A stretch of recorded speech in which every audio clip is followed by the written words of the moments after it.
হ্যাঁ হ্যাঁ রে, নিজের জোটে না, আবার একজনকে জুটিয়ে আনলি। গাল টিপলে দুধ বেরোবে এখন থেকেই। ও খাদুর বাপ, বলি কানের মাথা খেয়েছো নাকি? বাইরে এসে দেখো তোমার পুত্তর কি কাণ্ড করেছে। কালীর হাক ডাকের চোটে শুধু খাদুর বাপ কেন, কলপাড়ার বস্তির অনেকেই জড়ো হয়ে গেল। খাদু দাঁড়িয়ে আছে মাথা নিচু করে, তার পাশে জড়সড় হয়ে দাঁড়িয়ে আছে একটি মেয়ে। প্যাকাটি বললে পাটকাঠিও লজ্জা পাবে, এতটাই রোগা।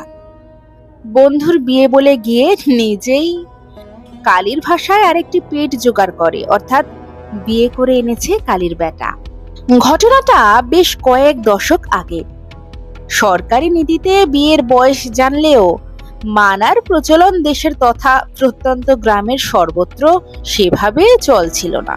ধরে বেঁধে বিয়ে বলে একটা কথা প্রচলিত ছিলই, বিশেষত একটি শ্রেণীর মধ্যে। যাই হোক, এখন কালীর ঘরে কেলেঙ্কারি। সাধারণত কালীকে শিবু অর্থাৎ খাজুর বাপ একটু এড়িয়েই চলে। প্রকৃত দেবী কালিকার মতো তার পদপ্রান্তে শিবুর বাস। মদ খেয়ে এসে মাঝে মাঝে কালীর গায়ে হাত তোলে বটে, কিন্তু বাকি সময়টা সে মাটির মানুষ। এই বিষয়ে কালী তাকে ডাকছে শুনে হঠাৎ হজাগ্রত পৌরুষ নিয়ে সে বলে উঠল, বেরো বেরো বলছি, যেখানকার মেয়ে সেখানে দিয়ে আয়, বিয়ে করেছে লায়েক হয়েছে। বস্তিবাসীরা সবাই মুখ টেপাটেপি করে হাসতে লাগলো। বেরিয়ে যা বলতে বলতে শিবু ছুটে এলো ছেলের দিকে। কালী সামনে এসে বলল, খুব করেছো, আর ভালোই কাজ নেই। দেখছো না মেয়ের মাথায় তোমার ছেলে সিঁদুর পরিয়েছে, চোখে কি নেবা হয়েছে খাদুর বাপ? তারপর সমবেত জনতার দিকে তাকিয়ে বলল, তোমাদের নিশ্চয় নাটক থিয়েটার দেখা শেষ হয়েছে, এখন এসো সবাই। একে একে চলে গেল সবাই। অনেকের বিষয়টা বেশ রসালো মনে হলেও এ কথা সবাই জানে কালীর রসনায় রসের বড় অভাব। তার খরতর জীবের ধারকে সবাই একটু এড়িয়ে চলে। ভেতরে আয়, দেখো মেয়ে, আমি অত বরণ করতে পারবো না, লক্ষ্মী আমার ঘরে এমনিতেই বাস করে না। ঘটনাটা কোন দিকে যাচ্ছে সেটাই এতক্ষণে বুঝতে পারছে না চাপা। কাল রাতে টেপির বিয়ে ছিল। খালপাড়ের বস্তিতে সবাই আনন্দ করছিল।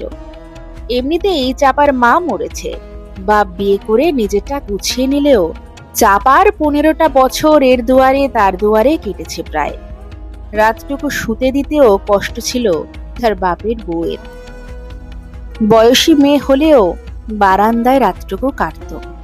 সে যাই হোক, বিয়েতে কিছু বুঝে ওঠার আগেই মাথায় সিঁদুর উঠে গেল তার।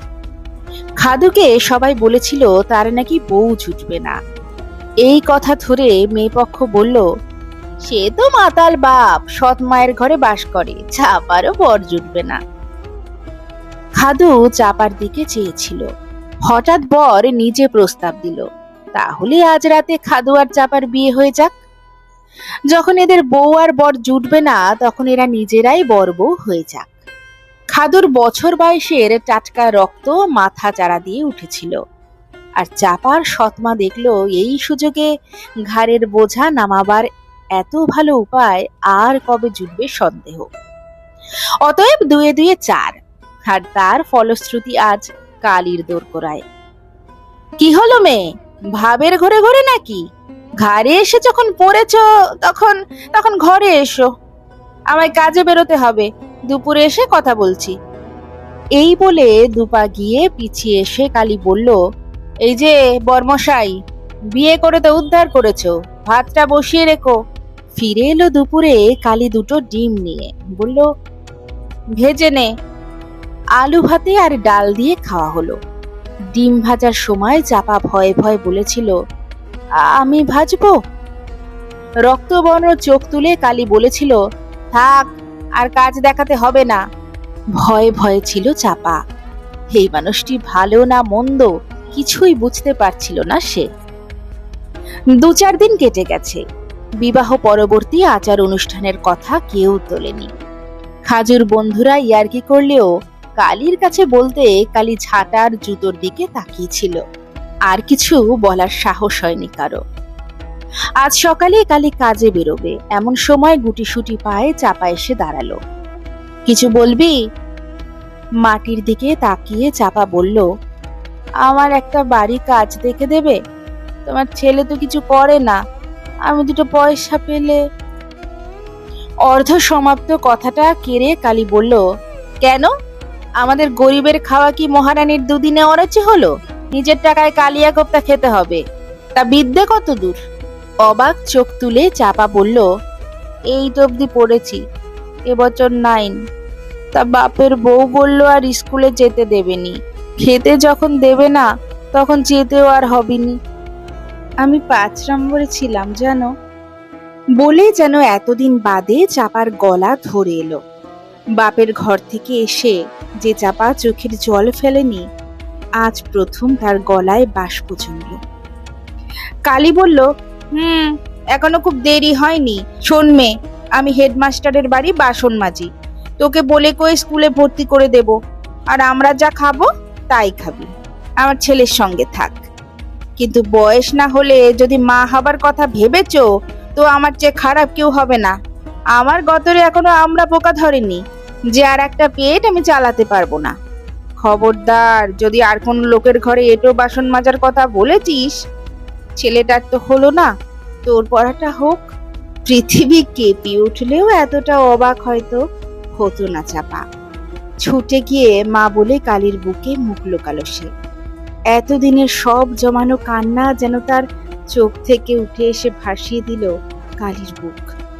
কোন ছোটবেলায় মা মরেছে তার, তারপর বাপের বউ মা শব্দের ধারে পাশেও আসেনি কখনো। কালী বলল, ছাড় মেয়ে, বেশি ফ্যাচ ফ্যাচ করিস না, ঘরের কাজ একটু আধটু এগিয়ে রাখলেই আমি উদ্ধার হয়ে যাব। বলে এগিয়ে গেল। দূরে গিয়ে চোখটা মুছে নিয়ে নিজের মনেই বলল, মরণ পোড়া চোখে এখনো জল আসে। বলে হন হন করে এগিয়ে গেল। তার গমন পথের দিকে এক দৃষ্টে তাকিয়ে রইল চাপা। তার জীবনে এত সুখ ছিল। মাস্টার মশাই বলেছিলেন, পাহাড়ের বুক চিরেই ঝর্ণা নামে। কালীর কাঠিন্যর আড়ালে স্নেহের ঝর্ণাধারা দেখে চাপার সে কথাই মনে পড়ল। কে বলে আধুনিক হতে পরিবেশ লাগে? লাগে শুধু স্বচ্ছ একটা মন।